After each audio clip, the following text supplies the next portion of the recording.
ګرانو لیدونکو السلام علیکم ورحمت الله وبرکاته. زه یم ستاسې ورور ستاسې ملګری مصطفی نصري او تاسو ټولو ته ښه راغلاست وایم.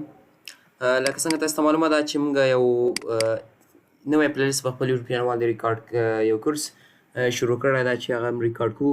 نو نن د هغې اخري کلاس ده. نو غوښتل مې چې دې کورس کې موږ څه شی ویلې اګین یو اوورویو درکړمه. ګوره څه داسې فري ټولز ول، دا ټول مې تا سره شریک راوند اباوټ 12 ټولز دي، یعنې دې نه زیات هم تا سره ټیچ کړي. نو دا هغه ټولز چې دا تاسې فري استعمالولی شئ د پروډکټ هنټینګ دپاره. نو دا مکمل سیریز به انشاءالله په نیکسټ ډېر لنډ وخت کې زه په خپل یوټیوب چینل باندې زه دلته اپلوډ کړم.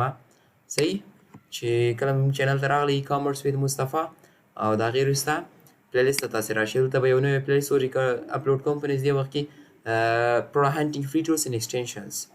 صحیح دوستانو، نو دا یو مکمل کورس و چې ما په پښتو ژبه کې تاسو ته تیار کړ لکه ډېرو ملګرو غوښتنې سره چې اوس موږ ته فري ټولز ایکسټینشن ټیچ شي. نو ما هم په سکسسفولي ټول درته ټیچ کړل.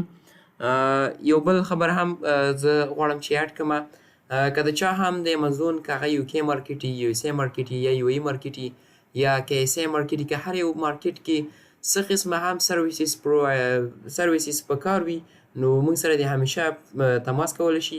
که هغه د اکاونټ ریلیټډ یا د پروډکټ ریلیټډ وي، صحیح ده، که د لیسټینګ ریلیټډ انشاءالله موږ خپل ټول سرویسز پرووایډ کوو. یا که داسې ملګري دي چې موږ ته په سرویسز پرووایډ کوي، له موږ سره کار کول غواړي، که هغه یو کې مارکیټ وي یو اس ای مارکیټ وي، نو هغه موږ سره انشاءالله تماس ونیسي. نو هغه که موږ سره کار کوي از ا پارټ ټایم کار کول غواړي په امازون باندې، انشاءالله هغه دپاره به هم ډېر زیات اپورچونیټیز وي. بل که دا کوم کورس هم تاسو ولیدل د پروډکټ هنټینګ کې، کوشش وکړئ دې دپاره په فایور او اپورک باندې خپل ګیګ اپلوډ کړئ، خپل اکاونټ هلته جوړ کړئ. ګوره فایور اپورک دا داسې ویبسایټونه دي چې دې کې په لنډ الفاظ کې درته وایم، دلته تاسو ته به یو کار درکول کېږي، یو به پروجیکټ بیسیز یا به منتلي بیسیز باندې که تاسو کار کوئ، هغه تاسو پورې ډیپینډ کوي. نو دلته به تاسو ته وایي چې زیاتره خلک دلته راشي خپل یو ګیګ دلته جوړ کړي. ګیګ مطلب یو دکان دلته جوړ کړي آنلاین. ما به وایي چې دا کارونه کولی شم، پروډکټ هنټینګ، پروډکټ لیسټینګ. نو بیا هغه لپاره سپلایر یا هغه سره به انویسټر یا به کلاینټ هغه سره خبرې کوي، هغه به هغه ځای نه از ا وی هایر کوي. نو دا څومره پروډکټ هنټینګ چې تاسو یاد کړئ، تاسو دغه سرویسز از ا وی سرویسز خلکو ته ورکولی شئ. ورچوال اسسټنټ هغه نفري مطلب چې هغه د سکیل یاد وسي. نو دا لاست کلاس دی د پروډکټ هنټینګ فري ټولز اینډ ایکسټینشنز، چې څومره هم دا فري ټولز اینډ ایکسټینشنز ول ما ته سکسسفولي دا ټول ټیچ کړل. که د ډي کویک ویو څخه واخله تر ای ام زیډ سکاوټ کویک ویو، نور هم ډېر زیات ټولز دي. انشاءالله هغه به پیډ کې راځي، یا به پیډ انشاءالله به هغه به موږ ډېر نږدې وخت کې به باندې خپل کورس ریکارډ کوو. نو دا یو لاست کلاس و.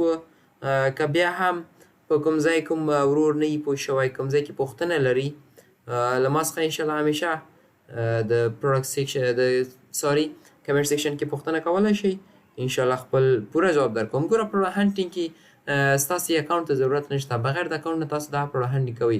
کوشش وکړئ پروډکټ هنټینګ یاد کړئ. ګوره په امازون کې ډېر خلک د پروډکټ ضرورت لري، نو تاسو یو ایس مارکیټ دپاره هنټینګ هم وکئ، صحیح ده، هر یو مارکیټ دپاره. او بل زیاتره ملګري د زموږ کورسز باره کې پوښتنه کوي. موږ خو کورسز آنلاین کورسز پرووایډ کوو، صحیح ده، 1 to 1 سیشن. که د چا هم په کار آنلاین کلاسز، نو موږ سره دې رابطه وکړي انشاءالله په واتساپ شمیره. د ټول نه ښه سرویس به انشاءالله موږ تاسو ته پرووایډ کوو، صحیح ده، د آنلاین کورسز دپاره. نو دا لاست کلاس ده د پروډکټ هنټینګ فري ټولز اینډ ایکسټینشنز، دا آخري کلاس و. نو امید لرم چې په ټولو کلاسونو په ټولو ویډیوګانو باندې ښه صحیح پوه شوي یاستئ.